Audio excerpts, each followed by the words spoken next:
Hey, Andrew. Thank you for accepting this invitation to join Wrap Up podcast and welcome.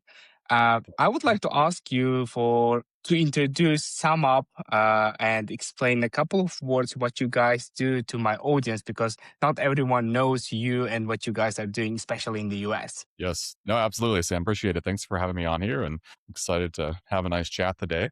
Sure. So, SumUp, we're a European company by origin. We're now in 37 countries around the world, including the US, where I'm based. And ultimately, our job is to provide the tools to empower small merchants to thrive around the world. So that obviously depends on what country you're in, what tools those may be, what those merchants are looking for, but ultimately looking for everything from payment processing to POS to banking to other products and services that really just help small merchants grow their business, live their dreams, and, Right. and thrive in what they're doing. Right. Are you guys offering all of those services in the US? Because when you go to the market, it's not that easy to start offering everything from the first day. So, what products exactly you are offering in the US market now? Yeah, good question. So our US products are slightly different than some of our other markets. We obviously tailor them based upon the needs of the merchants and in some cases consumers. For the US, we offer payment processing, payment services. We have invoicing. We have card readers. We have a handheld terminal. We have a really big push along POS and a loyalty product, which is either integrated with our POS or a standalone, and it's really focused on helping small merchants bring customers into their business, find ways to get win back customers, helping really merchants to basically grow their business, keep their customers coming Mm, back, and ultimately as like a communication tool for them to reach out to them with events and things that are happening as well. right. When we talk about the US market, especially for the European companies, because I know some of them, for example, Revolut, they at one point went to the US market, then pulled back. Monzo, they also wanted to Couple enter, then times. pulled Yeah. back. They say, like, now we want to go again. So, how did it go for you guys? How long Yeah. have you been in the market, and Yeah. how's the competition going? It's a good question. I like that question. I think I often think you hear about the ugly American, right? So that the company coming from the U.S. going abroad, whether Europe or elsewhere, and just not quite understanding the nuances of that market, of the people, of the Yeah, merchants. And in yeah. some cases, I think we started out probably like a lot of other companies coming from outside the U.S., where we went in almost as the ugly European in this case, and came in and said, "Oh yeah, we've got payment processing. That'll totally work. Here's a white little card reader that'll make us billions of dollars in this huge market, right?" And Sure.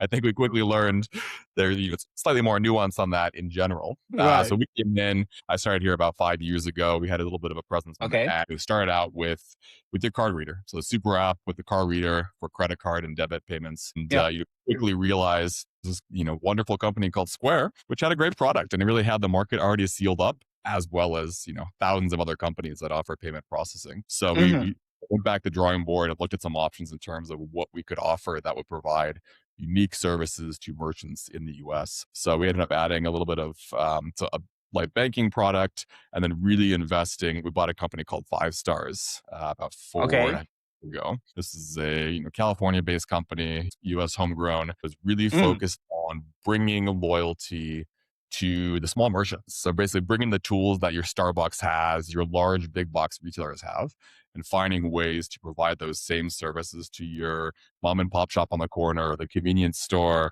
the wine shop, the Yeah. bubble tea store, whatever it may be, and using that really as our way to ultimately attract merchants. But when we get them in the door, show this is a great product. This will make you more money each month than you are actually Okay. spending on the service in the first place, right? So we've been pushing there. We added a POS alongside of it, and I feel like we've really been able Okay. to kind of build this product set for the US that meets the needs of US merchants as opposed to some other countries' merchants. Right. You just mentioned about Square. Yeah. Basically, a couple of days ago, I watched their Investor Day. Mm. They introduced a lot of new products, including AI agent assistants, stable coins, Bitcoin payments. One Yeah. of the things that I remember, they said, like, even if you don't have any crypto account, you can make payments and accept payments Yes. in crypto. Yeah. So please, I remember we discussed this in one of our previous calls. Where Yeah. are you guys with stable coins or any type of crypto product for Yeah. merchants, especially? It's a good question. I mean, I think, Square has had historically Jack Dorsey's obsession, let's say, with Bitcoin in particular, and Of really course. finding ways to lead into that product. I mean, I think their push with Cash App, and then their push in using, basically, being able to pay with crypto, instantly convert it Yeah. into fiat, being accepted by merchants. I think it's interesting. I think it, likely will continue to go that way when it comes to the market. Hmm. But I think if I do look at our merchants, like, we're not dealing with merchants who have thousands or hundreds of thousands of dollars of crypto sitting around, right? There are merchants who are Okay. really trying to pay their bills. They're trying to run their business. They're trying to provide for their families. So there definitely is a use case for what they're doing. But in some ways, I find it to be a little bit of a distraction, right? I mean, Square, in many ways, their block has focused on I think it was Tidal, but on Bitcoin and lots of different things, Yeah. products, interesting things. But at the end of the day, many of these merchants, the ones we focus on at least, just want to run their business. They don't necessarily care Mm. about the nuances of Bitcoin to fiat or various things. And again, they may go that way eventually, but at least for me, I think it's almost a distraction from what we want to do, which is just help merchants run their business, help merchants thrive, provide for their family, All grow their business, right. and ultimately, do what they want to do and be excited about it. Hmm. Hmm. Look, when we talk about the competition, I think two types of players in the US market for you guys. One is Yeah. like fintechs emerging, okay, what I would say upcoming fintechs like Square, and then legacy players, Hmm. Clover, for example, or similar ones. Okay, Yeah. we discussed Square. How are you guys going against legacy players? How are Yeah. you trying to win competition from them? Because they are in Yeah. the market for a long time now. They built, I would say, some of the products because I've written about Clover and Yeah. what products they're building. So, how are you planning to win the competition against them? Yeah. No, I mean, it's a good question. I think the US is such an incredibly large market. There's always some opportunity somewhere, right? So you need to lean into Okay. it, try and find it. I think if you do look at the Clovers, the Pfizer's, right? I think they have a good product. They're also a massive company, right? They're a very, very Yeah, large, they are. They and I are. I think in some ways they've, as we've seen with some of these larger players, they at a certain point they forget about the merchants, they forget about their actual Mhm. customers, and they focus much more on the bottom line. And I think in which case you'll find it's harder to suddenly get your phone answered by a customer service agent who can help you if your car reader just went down, right? So I think there's certain needs where certain types of merchants need a little bit more hand holding, need a little bit Okay. more ability to pick up the phone, call customer support, use that as their way to help them run their business. They might not know some of the nuances of what needs to be done. Yeah. I think with Clover in particular, again, good product, it's been around for a while. I would say they've seemingly been innovating less when it comes to the POS and more focused just on growth by all means possible. They've been Okay. seeming pushing away a lot of their distribution partners when it comes to ISOs. And I think where I get most excited about the opportunity is going back to our loyalty product, right? We read a survey once where we saw that 70% of small businesses want a loyalty program, right? And they either don't have it available or maybe don't know how to use it well. And for us, we see this as the opportunity, right? We have an incredible loyalty product. I would say one of the best out there, if not the best. And we're excited to keep offering that to small merchants. And we're finding that's helping us win some of these merchants away from the Clovers, Okay. away from Icers, away from others, because for them, it's about their business, their family, their Mm. community, using that and Mhm. loyalty way where you're connecting to your community, you're reaching out to them, you're talking about events, you're talking about specials, you're bringing in your local customers to your Saturday morning coffee shop with that excitement and energy around Saturday morning. And Right. that's where I get excited, right? Where it's not this very, very large company, public company. It's really the how personable it can be, the community you create through these Yeah. merchants. We're really leaning into Yeah. helping customers and building their family and community. Andrew, can you please elaborate a bit more about your loyalty program or Yeah, loyalty products? How does that work? How does it help the merchants to keep their customers coming back to them? yeah. Can you explain a bit more, I would say, the hood processes? Yeah, no, for sure. I could talk all day about it, to be honest. But I think simplifying a little bit. Have a Yeah. customer screen when a customer shows up, they input their phone number as their unique Okay. identifier. It's also Yeah. can be tied or tokenized to their credit card if they want it to be linked as well. And ultimately, they're able to then say it's your say it's your coffee shop down the street, right? If you have the person, the local coming in every week, they're getting points for every dollar spent. And then the Yeah. coffee shop is able to decide what kind of deals they want to do for promotions, how many points it takes to get a free croissant on the side or 10% off because you're a loyal customer. That's kind of the standard functionality of it. I think where it becomes very Okay. interesting is every customer that signs up goes into that merchant's database. They own this Okay. database, right? They then have the Mm-hmm. ability to message that merchant. They can send them, what we call autopilot, where we haven't seen you in 30 days. Come on back. We'll give you a free 10% off or $1 off your next latte, or happy birthday. We got this coming up. Congratulations. Come on in. Whatever it may be. So there's a mix of very tailored promotions they can run. But if they're also very, very busy and don't want to think about it, they can flip on the autopilot. It will then send messages for them on an ongoing basis, and they can actually see in their SumUp product in the dashboard. They can Mm. see how many customers have come back, how much money they spent, and ultimately how much money they've made as a result of a loyalty Okay. product on a monthly, weekly, and yearly basis as well. So it's Right. really this communication tool, customer directory, connecting the merchants and the consumers, similar to how your larger Starbucks type of program would do it, but tailored Okay. to merchants ultimately. What if I'm not that qualified to run these types of products, or let's say programs, right? Not Yeah. everyone understands the technology. And you mentioned Yeah. briefly that there is an autopilot that could potentially help you to, let's say, build that program, or at least the messaging part of the things, right? Once the customer is in your database. Yep.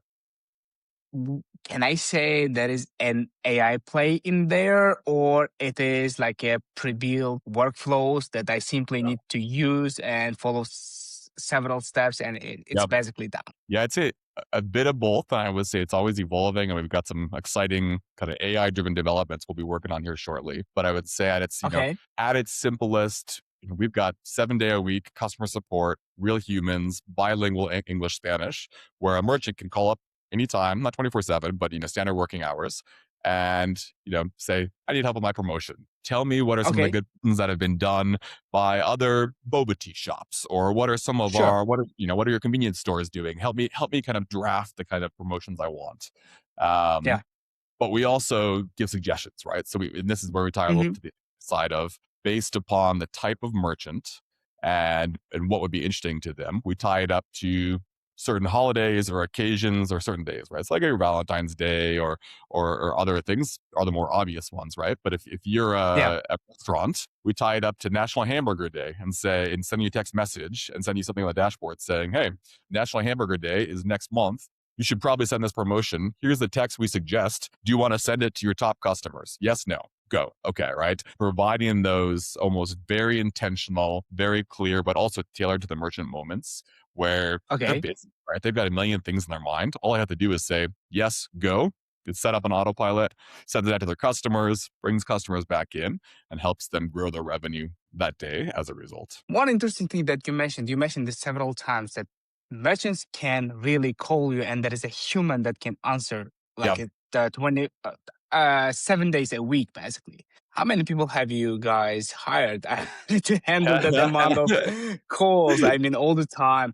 Because I see most of the companies are now automating basically everything using AI Yep. voice assistants. So sometimes people cannot tell if this is AI or real person. Yep. Are you planning to keep using real human, Yep. or are you planning to shift at some point to implement AI agents maybe in this flow? Yep. No, I think it's a good question. I think if you think of all the AI chatbots out there, if you think of all the use cases of AI right now, right? All of us Yeah. probably have a story of a great use case, and all of us probably have a story of a terrible, horrendous use case, right? Where it went wrong and Yes, exactly. chatbot asking the same simple question 100 times, and it's giving you nothing useful whatsoever, right? So Yeah. I think we don't want to be the latter case. We want to make sure that when we do use AI, when we do use chatbots, whatever else it may be, it actually makes sense. It's not just trying to fit Okay. a square peg in a round hole, right? So we Yeah. do have it in some cases, right? So if you're on our SumUp dashboard and you have a very simple request, change my address, see when my last payment was made, that kind of thing, chatbot's got it, can take care of it. However, you can Yeah. escalate it to a human if you want to, right?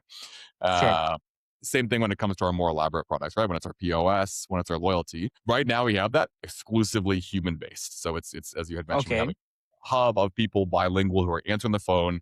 Um, just because it's your business, right? It's your payments, it's your loyalty. If you're in the middle of your busy day, you don't really want Yeah, to be arguing with a chatbot that's not human. You want someone who can quickly help you out, right? true. That's So actually true. it's infuriating, right? If you're in a hurry and all of a sudden you just have this mindless chatbot. True. But yeah, that's to our small merchants, right? These are not very large merchants doing millions of dollars a year. These are, again, mom and pop shops, convenience stores, business owners that want help, that are Okay. out, have lots going on. We want to help them out. So we get a human on the phone, can answer their question as quickly as possible. And we'll keep testing out different use cases for AI to make it easier when it makes sense. But we don't want to just force it for the sake of throwing AI as a slogan on our dashboard or whatever else if it doesn't make sense. Right. Right. Okay. Got the point. So, can you tell me a bit about your plans for 2026? Because as the product person, because by profession I'm a product manager, Yeah. I would really love to understand your product strategy for 2026. Because you mentioned that you guys, at least in your vertical, do not see that much use of stable coins or crypto just Mm, yet, and you also believe that it's a good idea to keep human in the loop. It's better yeah. for your merchants to get support by real human than AI. Then in that case, other products you are planning to build in 2026, Yeah. what merchants should expect from you guys? Yeah. It's a good question. I think if we look at, it's that time of year where we're all trying to make predictions of what's going to happen next year. And I Sure, think let's go. 2025 for sure was anybody's guess. Sure. I think one thing that we are seeing, right, is for various reasons, but we're just seeing a lot of from our small merchants hesitation about the economy. And it's, hesitation for many different reasons, whether it's tariffs or changes or politics or wars or just not know, it doesn't almost doesn't matter, right? But just being unsure of where things are going. And therefore a lot of just like worry, will my business be here tomorrow? Will I still have customers? Can I keep providing for my family? Right. So that's Yeah, really a lot of the thought that's underpinning where we're spending our time going into 2026 and thinking about what are the products we can keep pushing that will help these merchants, again, be able to focus on their business, not focus on stuff that distracts them from growing their business, but just what are these tools? So I think loyalty we talked about, that's an obvious one, right? In yeah, an economic downturn, bring your customers back, keep them coming in, give them deals, help them come to your doors and spend money, absolutely. build that community and trust and family around you. Yeah, Um, but alongside of it, I think there's payments is still there. There's still a need for payments. It's not going to go away, and traditional payments, definitely. right? Credit rails, debit rails, and I think where we see that tying to a lot of the economic uncertainty, right, is if you look out at a lot of our competitors, there's been a lot Hmm. of charges thrown at these small merchants over the last few years, right? It's a once a Okay. year $100 technology fee. It's a price increase on the interchange, which doesn't actually make All sense. right. Some other hidden fee coming in. And that's something we've always committed to is we do not give any hidden fees. We're very transparent. The rate Okay. you have is what you get. There's zero fees on top of that, right? And Right. we're not pouring in these technology fees or anything else, right? And that I think is as important as ever. And I anticipate merchants taking a look at their statements, maybe not fully understanding them necessarily, but seeing these random fees that weren't there a couple of years ago and going, wow, no, Hmm. I'm kind of getting screwed here. Let me look at and see who else is out there. Let's see who Sure. can actually support me, help me, give me a great rate. And Yeah. in the times of economic unease, that will be more Yeah. important than ever. 10 years ago, 5 years ago, when the economy was free money everywhere, no one cared as much, right? But now I think it's about making sure you're there, keep your business running, continuity, keep providing for your family and community.